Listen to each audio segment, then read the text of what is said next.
Bonjour mesdames, bonjour messieurs. Je suis vraiment ravie d'être parmi vous aujourd'hui, puis peut-être même plutôt honorée de pouvoir vous présenter un projet qui nous tient à cœur dans notre établissement, puisqu'il s'agit de créer sur notre territoire du Lunévillois, dans l'est de la France, un lien plus fort entre la ville et l'hôpital, et tout ça pour donner un peu plus de sens encore dans la prise en charge médicamenteuse de nos patients.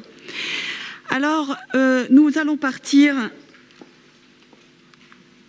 si vous le voulez bien, d'un constat qui se réalise en France depuis maintenant plusieurs années, qui est de créer une nouvelle hospitalité. En ordonnant sur notre territoire une amélioration de la façon dont notre société doit prendre en charge et s'intéresser au vieillissement de notre population. Bien sûr, tout se centre, comme d'habitude, autour du patient, mais avec une obligation ferme, sérieuse, importante, de nos structures, de s'intéresser, de considérer les transitions ville-hôpital comme autant de points de rupture dans le parcours de soins du patient. Et autre chose, c'est qu'il faut également s'intéresser à un de ces points de transition plus particuliers, qu'est la sortie d'hospitalisation de nos patients, plus particulièrement lorsqu'ils retournent à domicile.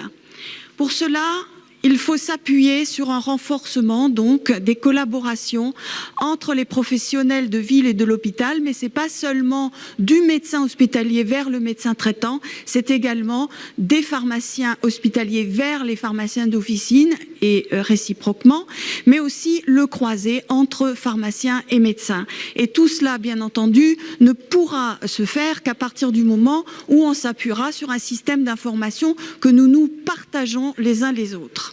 Alors, il n'est pas temps, vous vous doutez bien que cela demande pour nos organisations un sérieux virage. Le virage que nous devons prendre, c'est pas tant de se poser la question s'il faut aller à droite ou à gauche. Et c'est pas vraiment une allusion à nos prochaines élections en France que je veux faire. C'est simplement vous faire comprendre que il est l'heure de se poser la question de savoir on y va et comment. Ah. Je n'ai pas fait ce qu'il fallait. Excusez-moi. Nous allons donc utiliser un fil rouge pour ce faire, qui est la prise en charge médicamenteuse du patient, parce que c'est un processus qui est éminemment structurant lorsqu'on s'y intéresse, autant dans nos organisations hospitalières que dans nos organisations de ville. Alors, nous nous sommes posé cette question. Y allons-nous? Oui, bien sûr. On était d'autant plus motivés que dans notre établissement, nous avons une expérience de longue date sur la conciliation des traitements médicamenteux entre professionnels de santé et autant à l'admission du patient qu'à sa sortie. Et puis, il y a autre chose qui nous a fortement incité à réfléchir à un parcours sécurisé de nos patients hospitalisés, c'est le fait que depuis 2007, les pharmaciens d'officine de notre pays ont conçu le fameux dossier pharmaceutique dont on vous a parlé tout à l'heure. À l'heure actuelle, pour faire un point, c'est 98% des officines qui ont ce dossier patient d'organiser avec leur propre système d'information et 40 millions de Français qui ont ouvert un dossier pharmaceutique en France. Donc, nous avons eu cette chance dans notre établissement d'être des pharmaciens hospitaliers qui peuvent accéder à ce dossier pharmaceutique structuré en ville. Et d'ici la fin de l'année, nous espérons, je croise les doigts, que les médecins hospitaliers auront également cet accès au dossier pharmaceutique. Car une étude que nous avons conduite dans notre établissement, sur, je crois, pas loin de 300 patients, a montré que c'était la source d'information la plus exhaustive et la plus complète en termes de médicaments que le patient doit prendre ou que le patient prend. Alors, il y a autre chose qui nous a incité à aller dans ce sens-là, c'est que quand même, quand on conciliait, on s'apercevait que sur 2000 patients, eh bien, c'était 2500 erreurs médicamenteuses que nous étions capables d'intercepter grâce à la conciliation. Ça veut dire que quand on n'en fait pas, eh bien, elles existent. Et encore, c'est à l'admission, je ne vous parle pas de la sortie. Et le deuxième constat, qui était plus encourageant celui-là, c'est que nous avons évalué le taux de réhospitalisation chez les patients conciliés versus les patients non conciliés. Et l'on a constaté une diminution de près de 30% des réhospitalisations précoces à 30 jours chez les patients conciliés par rapport à ceux qui ne l'étaient pas. Donc, quand on monte un projet, alors attendez, oui c'est ça, pardon. Quand on monte un projet, eh bien, il faut déjà commencer par se dire sur quel territoire et à quelle population va-t-on s'intéresser. Autour de Lunéville, qui est une ville de 20 000 habitants, eh bien, vous avez une population disséminée sur un territoire géographique ou de plaine ou montagneux, et c'est 90 000 habitants auxquels on va s'intéresser tout particulièrement, sachant qu'on ne va pas prendre tous les patients dans ce projet Médicis. Parce que, évidemment, on ne peut pas, hein, ce serait trop ambitieux. Et donc, l'objectif a été d'identifier les patients les plus à risque de survenue d'un événement indésirable grave d'origine médicamenteuse. Et parmi les 2500 patients que nous concilions systématiquement chaque année, nous avons identifié une file active de 350 à 400 patients. Donc, nous avons constitué un groupe de travail, ville-hôpital, plusieurs métiers autour de la table, les infirmières, bien entendu, les médecins de ville, d'hôpital, les pharmaciens de ville, d'hôpital, pour gérer ce projet en ayant le soin de définir finalement qu'est-ce que le programme Médicis va faire aux patients, de quoi va-t-il bénéficier et quelle va en être la conséquence. Donc, le processus organisationnel qui doit être mise en place pour que ce patient bénéficie de la sécurisation de sa prise en charge devait être défini, le système d'information également, et bien entendu derrière tout ça, fortement communiqué autour des professionnels de santé, mais aussi des institutions, parce que derrière, il existe une charge de travail et donc un financement à identifier. Mais pour réaliser tout ça, il faut s'appuyer sur des outils, certaines technicités sur lesquelles il a fallu innover, sachant que par ailleurs, on n'a pas hésité à prendre d'autres outils qui existaient déjà, des outils qu'on a adaptés à la situation et qui, eux, s'interrogent non plus sur la bonne organisation de la prise en charge du patient, mais s'interrogent plutôt sur la pertinence de la prise en charge médicamenteuse et donc des prescriptions des traitements médicamenteux.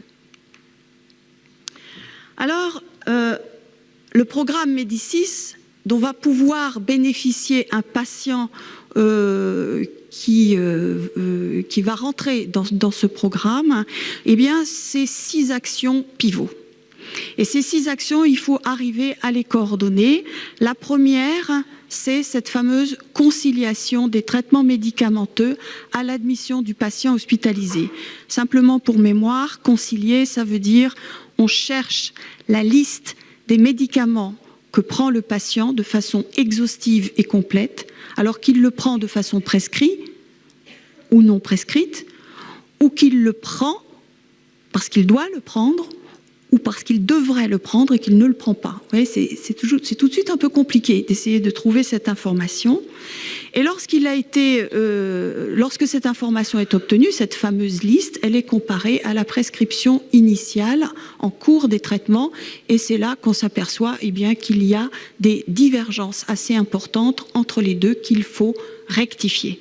Donc ce temps de conciliation médicamenteuse est important et il est suivi immédiatement d'une éligibilité du patient à ce programme. C'est-à-dire qu'à partir du moment où il est concilié, on va regarder en fonction de certains critères s'il peut rentrer dans le programme ou non. Ces critères vont déterminer justement son degré de fragilité. Lorsqu'il va être identifié comme éligible au programme Médicis, il va bénéficier d'une révision globale de ses traitements et c'est en réunion de concertation pluriprofessionnelle entre médecins et pharmaciens de l'établissement, le médecin traitant y est invité, que vont s'analyser la pertinence de ces traitements en fonction de sa dimension gériatrique et gérontologique, parce que vous verrez qu'un des critères, c'est d'avoir plus de 65 ans, mais aussi en fonction de son statut médico-social et psychosocial. Cette révision, bien entendu, vous l'avez compris, cible la pertinence des traitements, et lorsque les modifications auront eu lieu, le patient, quand il sortira, bénéficiera, 4e action, d'une conciliation à la sortie. Lorsque cette conciliation de la sortie, bien sûr, c'est pour assurer une transmission d'informations la plus juste, la plus pertinente, la plus exacte possible aux médecins traitants et à tous les professionnels d'aval qui vont prendre en charge son patient une fois qu'il est retourné à domicile. C'est un temps où le pharmacien d'hôpital doit rencontrer impérativement le patient, 5e point, pour lui délivrer une information précise, non seulement sur ses traitements, mais également sur les raisons pour lesquelles ils ont évolué et comment le traitement devra être pris par la suite à son domicile. Donc c'est une étape importante d'information, et il existera la remise d'un support à ce moment-là, ce qu'on appelle le livret personnalisé de sortie, où le patient saura quels sont les professionnels qui vont le prendre en charge avec leurs adresses, leur numéro de téléphone, quels sont les traitements qui vont se poursuivre, pourquoi certains sont arrêtés, mais aussi quels sont ses rendez-vous, quels sont ses derniers résultats biologiques, et puis une partie où il pourra assurer une prise de notes. Pour terminer, le patient, pendant 30 jours, lorsqu'il sera sorti et revenu à son domicile, sera accompagné par des pharmaciens d'officine et des infirmières pour suivre les difficultés qu'il a avec son traitement et les résoudre autant que faire se peut. Le tout doit conduire à une évaluation de ce patient. Et cette évaluation, nous l'avons baptisée Terre Oméga parce que c'est territoire et optimisation de la prise en charge médicamenteuse en gériatrie et chez le sujet âgé. Cette évaluation doit permettre de savoir combien finalement d'erreurs médicamenteuses graves ont été interceptées et corrigées et quelle est la diminution du taux de recours à l'hospitalisation à 30 jours. Parce que c'est ça l'impact, et c'est comme ça qu'on arrivera à convaincre nos institutions. C'est pas tant qu'elles ont besoin d'être convaincues, mais elles ont besoin de passer de la conviction qu'elles ont de l'intérêt de ce programme à l'action. Et peut-être, vous avez bien compris, au financement. Donc il faut organiser et rendre ces actions cohérentes et s'enchaîner les unes derrière les autres. Alors, comme tout bon chirurgien qui nécessite une boîte à outils la plus sophistiquée, élaborée et pertinente possible, nous avons besoin, pour mettre en place le programme Médicis, d'un ensemble d'outils que je vous ai listés ici, qui passe de la fiche de conciliation à l'admission jusqu'à la base de données des patients sur lesquels ils sont tous enregistrés, les messageries sécurisées entre médecins, entre pharmaciens, les fiches de consentement de patients qui acceptent de rentrer dans Médicis, le livret personnalisé, bref, je vais vous en présenter quelques-uns. Tous les outils qui sont listés sur cette diapositive sont formalisés et sont opérationnels dans notre établissement. Vous avez ici la fiche de conciliation à l'admission. C'est quelque chose d'assez connu. On a été très fiers de l'élaborer en France il y a 5 ans de cela maintenant. Et elle a été présentée hier par la Haute Autorité de Santé qui l'a adoptée et qui l'a présentée hier en fait, puisque au ministère de la Santé française, une journée analogue à la vôtre et qui parle du parcours de soins du patient et surtout de toute la problématique de sa prise en charge médicamenteuse. Donc ça, c'est un des outils où on voit sur votre gauche ce qui doit être rempli et concerne la liste que les patients prennent à leur domicile avant hospitalisation, et dans le milieu vous avez par contre les médicaments qui ont été de la prescription qui est en cours. Il va y avoir comparaison et c'est là qu'on va identifier des divergences qui vont devoir être corrigées lors d'un échange collaboratif avec le médecin hospitalier. Donc, le deuxième outil que je veux vous montrer assez brièvement, c'est cette fiche d'éligibilité du patient au programme Médicis. C'est un ensemble de critères qui ont été listés et rendus extrêmement explicites pour que une infirmière, un médecin, un préparateur en pharmacie, un pharmacien soient en mesure de la remplir. A priori, ce seront essentiellement les infirmières qui le feront. Et elles chercheront à savoir s'il y a présence d'un, de deux, de trois ou plus de ces critères. C'est à partir du moment où le patient présente 3 de ces critères qu'il rentrera dans le programme Médicis. On avait fait une étude, vous voyez, sur 32 patients en 2014 pour savoir quel était le profil des patients, qu'est-ce qu'ils présentaient comme critères majoritairement, l'association des différents critères. Mais on s'est aperçu que rien qu'avec 2 critères, on avait 41% des patients. Et lorsqu'on sait qu'on concilie à peu près 2500 patients, ce n'était pas possible. Nous n'avions pas la possibilité, étant donné que nous n'avons pas les moyens, nous faisons ça sur nos fonds propres, si je peux dire, sur notre organisation actuelle. Nous n'avons pas les moyens de prendre 1200 patients. Donc, ces patients ne rentreront dans le programme Médicis qu'à partir du moment où ils auront 3 critères.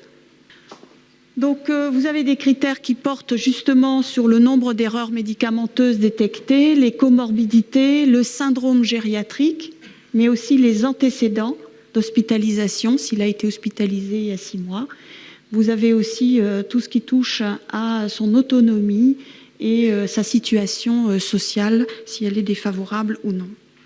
Donc, nous partons avec un projet de 350 ou 400 patients pour lesquels nous essaierons de mettre en œuvre ce projet Médicis. Alors à la sortie, vous avez un autre outil que voici, qui est la fiche de conciliation de sortie que nous adressons aux médecins traitants et aux pharmaciens d'officine. Et s'il y a besoin, aux infirmières libérales qui auront besoin de venir à domicile pour faire des soins, par exemple la pose d'une perfusion. Tout cela parce qu'il est nécessaire de communiquer.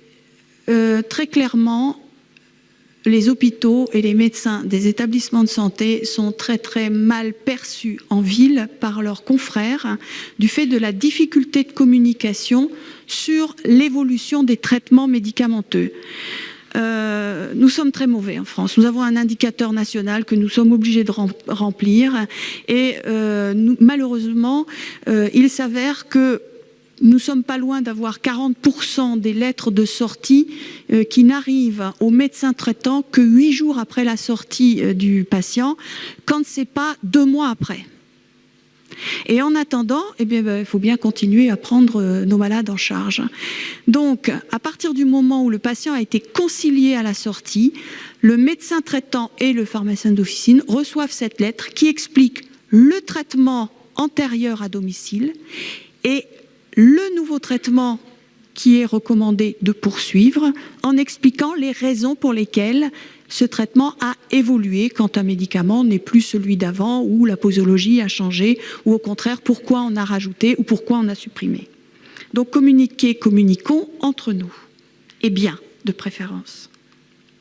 Voilà, pour vous dire que du coup notre système d'information a dû s'adapter parce que là vous avez simplement la capture d'écran qui vous montre que ce document figure maintenant dans le dossier patient informatisé de l'hôpital et permet pour une prochaine hospitalisation peut-être, de retrouver ce qui a été fait pour ce patient lors de sa précédente hospitalisation et les décisions qui ont été prises.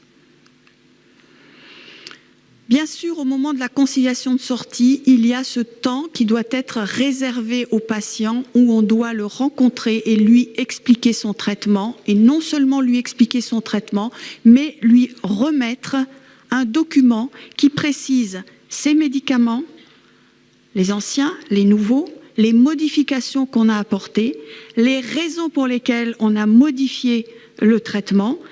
Et s'ils font, c'est la petite colonne sur la droite avec les croix, l'objet d'une prescription. Parce que nous sommes confrontés à un problème dans notre belle France, c'est qu'à l'heure actuelle, de plus en plus, les médecins hospitaliers, et en particulier les chirurgiens, refusent de prescrire les traitements du patient qu'ils prenaient antérieurement et qui pourtant doivent être poursuivis. Argument avancé, je suis chirurgien, je ne connais rien aux traitements antiépileptiques et donc je ne veux pas reconduire les traitements antiépileptiques de ce patient. Je ne prescrirai donc sur ordonnance que les médicaments dont j'accepte de prendre la responsabilité. Mais en attendant, il manque une partie de ces médicaments dont on doit savoir ce qu'ils doivent devenir. Donc, on règle le problème de cette façon. Et comme je vous l'ai dit, le patient va bénéficier pendant 30 jours à sa sortie d'une prise en charge par les pharmaciens d'officine et les infirmières libérales. Elles se partagent le travail. Seulement si elles sont impliquées dans le soin à domicile, mais majoritairement quand même les patients, c'est aux pharmaciens d'officine qu'ils auront affaire. Vous voyez que cet accompagnement thérapeutique sur la globalité du traitement, on ne cherche pas à regarder le patient diabétique et on s'intéresse qu'aux médicaments antidiabétiques ou le patient insuffisant cardiaque et les médicaments de l'insuffisance cardiaque. Non, c'est la totalité des traitements qui vont être regardés de près pendant ces 30 jours. Ce patient va bénéficier de 2 séances d'accompagnement thérapeutique. Nous n'avons pas le droit d'utiliser le terme éducation thérapeutique en France. Parce que éducation thérapeutique en France, c'est une maladie, un traitement. Voilà, vous faites de l'éducation thérapeutique sur une maladie, un traitement. Nous, non, c'est la totalité. Alors du coup, c'est le terme accompagnement qui a été retenu. Nous assurerons 2 séances d'information et de formation autour du thème « Pourquoi suis-je hospitalisé ?» et « Pourquoi mon traitement a-t-il changé ?» Et après, sur 3 séances, ce sont donc en ville les professionnels qui vont assurer ces séances complémentaires sur les thèmes de « Suis-je un patient observant ?» Comment être acteur de ma santé après ma sortie d'hospitalisation et est-ce que je connais bien mon traitement? On vérifie cela. Et est-ce que j'ai des problèmes non résolus? La dernière séance est un retour à l'hôpital où on vérifie que tout est en ordre et surtout on va regarder qu'est-ce qui lui est arrivé, est-ce qu'il a été réhospitalisé, est-ce qu'il a dû bénéficier de consultations supplémentaires justement parce que finalement le traitement lui a posé problème. Nous utiliserons pour ça un outil extraordinaire, un kit d'outils qui a été mis au point par Sylvie Legrain, qui est professeure de gériatrie chez nous en France, à l'AP de Paris, l'assistance publique des hôpitaux de Paris. Et ce sont, par exemple, là vous avez un jeu qui vous est présenté, ce sont des petites cartes à jouer qui permettent aux patients de s'exprimer plus facilement en avançant les cartes qui le concernent. Donc vous avez tout un jeu sur les différentes questions des séances que je vous ai présentées qui vont permettre aux patients de s'exprimer et pour nous de mieux le comprendre et lui aussi de mieux comprendre ce que nous attendons de lui en termes d'information. Puisque la logique veut que nous nous intéressions et que nous impliquions de plus en plus fortement nos patients. Et c'est pour ça que je me suis permis de vous mettre un petit ouvrage formalisé par les patients aux États-Unis et qui est un ouvrage tout à fait remarquable et 10 recommandements aux professionnels de santé pour comprendre ce que veut un patient et professionnel de santé, pour comprendre ce que veut un patient et ce qu'est un patient. Que nous avons avancé dans ce projet avec un lancement institutionnel extrêmement précieux parce que si vous n'avez pas votre direction et votre commission médicale d'établissement derrière vous, c'est quand même un projet ambitieux qui serait difficile à réaliser. Eh bien, au fur et à mesure que nous avons avancé dans la production des activités, dans la construction des outils, il a fallu gérer un plan de communication. Au début interne et puis progressivement externe et aller jusqu'aux rencontres ville-hôpital que notre direction organise au sein de notre établissement sur l'ensemble des professionnels, médecins et pharmaciens d'officine du territoire. Cette communication externe, si dans un premier temps c'est adressé aux professionnels de santé, dans un deuxième temps, bien entendu, elle a été organisée avec l'aide de la mairie de Lunéville pour s'adresser également aux patients et à leurs représentants. C'est tout ça qui nous a conduit à l'élaboration de ce projet de territoire, puisque la conciliation a été comme une espèce de a été comme une espèce de premier Médicis et aller au-delà de la conciliation et d'accompagner le patient à son domicile. Vous me permettrez de vous montrer un petit film très court de 3 minutes.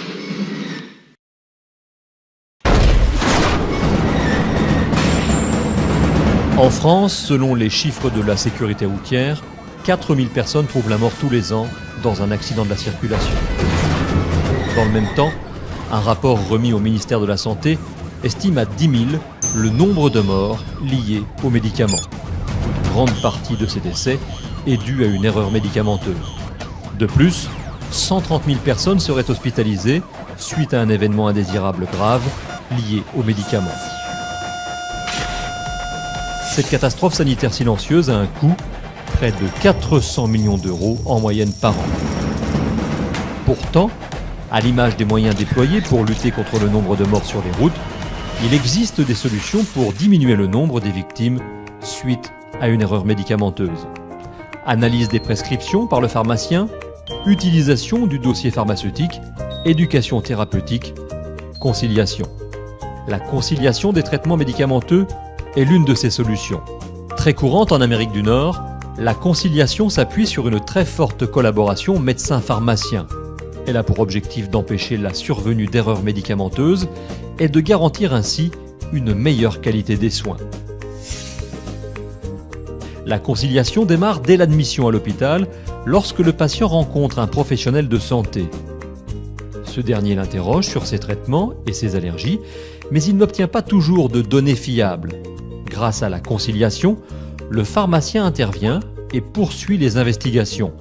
Il multiplie les sources d'informations telles que la famille du patient, le médecin traitant, le pharmacien de ville, l'infirmière libérale et le dossier pharmaceutique pour connaître tous les médicaments pris par le patient et éviter tout risque d'erreur.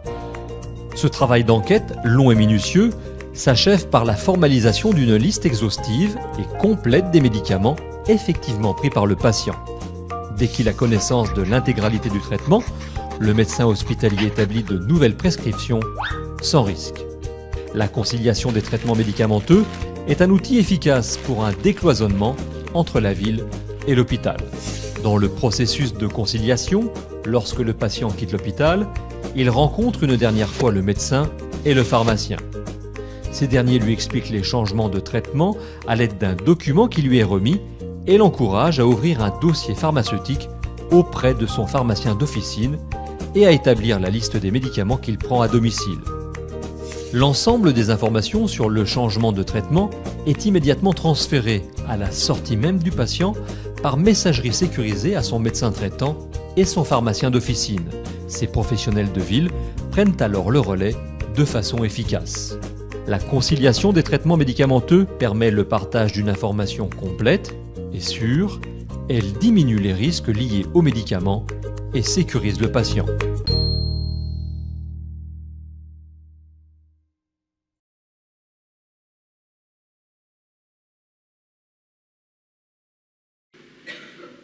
Alors c'est un petit film qu'on avait fait en 2011 pour la semaine de sécurité des patients pour notre établissement et pour mettre en avant la conciliation.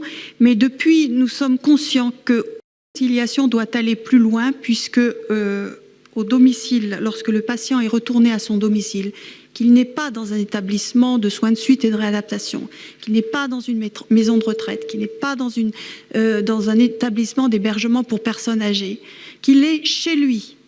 Il faut continuer à l'accompagner et c'est sans doute là la révolution de ces prochaines années dans les activités du pharmacien hospitalier. Alors cette conciliation qui nous a mis le pied à l'étrier pour ce fameux projet Médicis, à l'heure actuelle, la seule chose que nous n'arrivons pas encore à faire, c'est la révision globale des traitements, parce qu'il nous fallait recruter un gériatre, mais ça c'est fait, on va l'avoir, donc cette partie va pouvoir se mettre en œuvre. Celle qu'il nous reste à faire, c'est justement ce temps d'accompagnement, parce qu'il est nécessaire de financer l'acte réalisé par le pharmacien d'officine ou l'infirmière libérale. Parce que c'est un certain temps qu'il faut consacrer aux patients et toute activité mérite à un moment donné sa reconnaissance. Quelques résultats. de ce que nous avons réussi à produire. Vous avez sur ce graphe en vert, vous voyez la maturation de notre organisation. Nous avons commencé doucement la conciliation et puis vous voyez qu'à l'heure actuelle, nous prenons la totalité des patients de plus de 65 ans qui sont hospitalisés après passage aux urgences. Sur nos 12 000 patients, ça représente 2 500 patients, hein, donc à peu près un quart, un cinquième.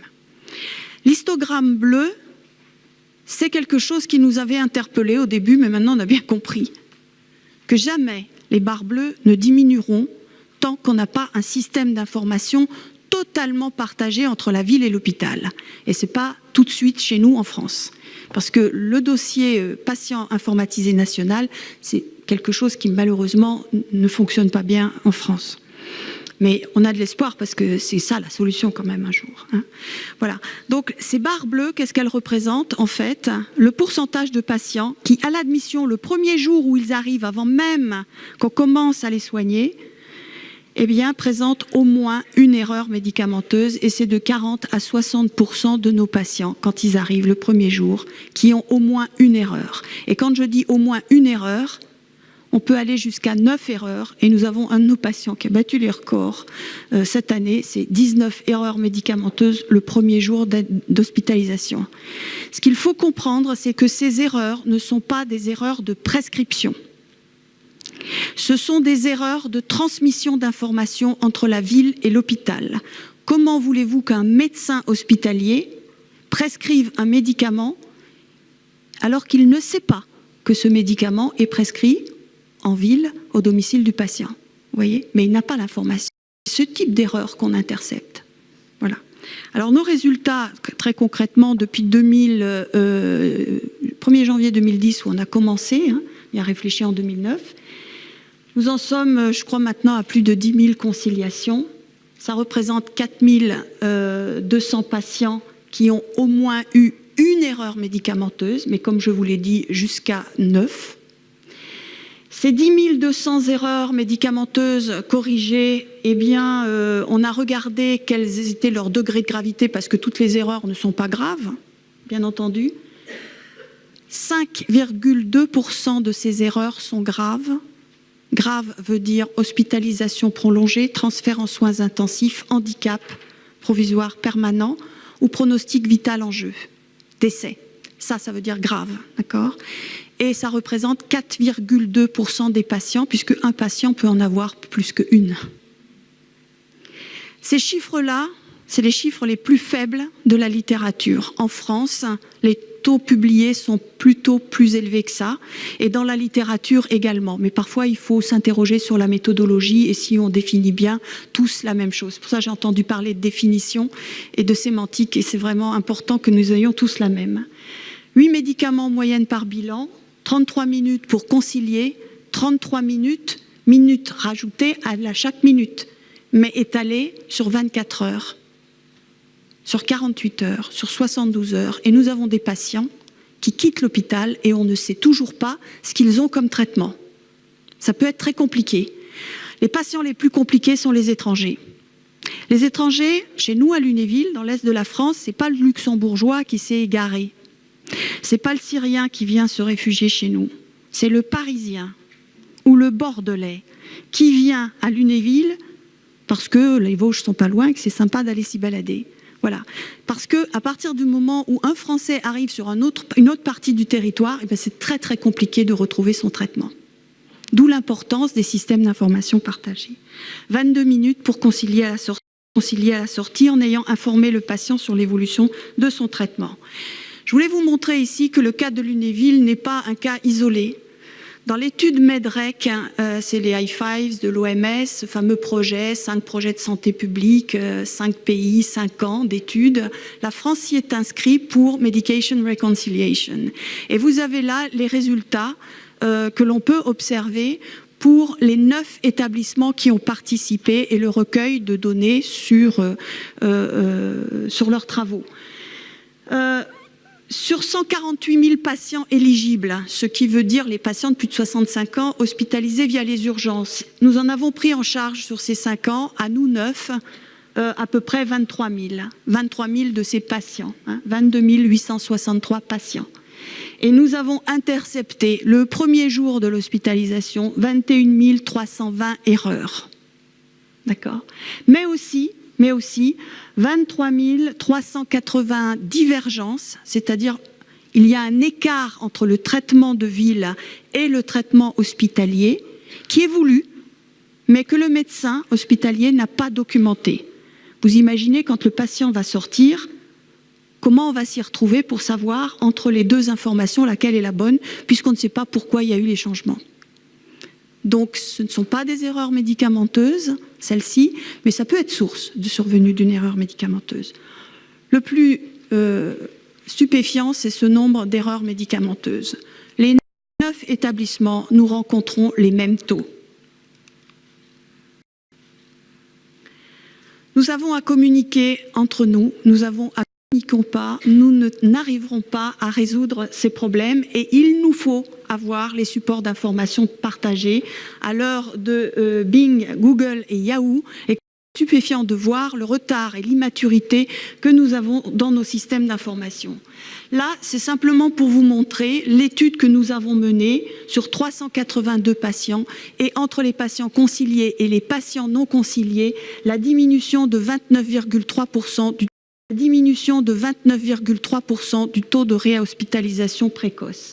L'étude Marquis aux États-Unis qui est sortie en 2014 et nous avons regardé parce qu'ils ont mis au point un petit outil de retour sur investissement pour voir quel est l'impact de la conciliation. Et vous avez dans la colonne de droite le fait que sur 35 000 patients hospitalisés, ils identifient 2 erreurs médicamenteuses par patient, qu'elles sont interceptées, elles sont corrigées dans 75% des cas par le médecin. Et on voit que 0,9% auraient été des erreurs médicamenteuses graves si elles n'avaient pas été interceptées. Ça fait 473 erreurs médicamenteuses. Le coût a été évalué et publié dans une étude de Classen. Vous retrouvez le coût de 4 000 $. Vous multipliez et vous regardez le coût du pharmacien qui est de 135 000 $, alors qu'on a mis 21 minutes par conciliation. On a le nombre d'heures et on voit l'écart. Et quand on prend Medrec, et vous voyez toutes les données en bleu de Medrec sont des données que nous avons observées, mesurées avec nos 9 établissements de santé. La seule chose que nous ne connaissons pas en France, c'est le coût d'une erreur médicamenteuse. Donc j'ai simplement transféré les dollars en euros. Et vous voyez qu'on obtient une différence qui est colossale financièrement. Certes, ça mérite d'être affiné. Certes, parce que en France, c'est peut-être pas ça le coût d'une erreur médicamenteuse, mais c'est une piste de réflexion et qui aidera les à défendre ce concept-là. Voilà. Je voudrais vous remercier de m'avoir écouté. J'espère avoir bien porté les couleurs de la France, mais vous voyez qu'en venant en Belgique, j'ai fait l'effort de porter vos couleurs.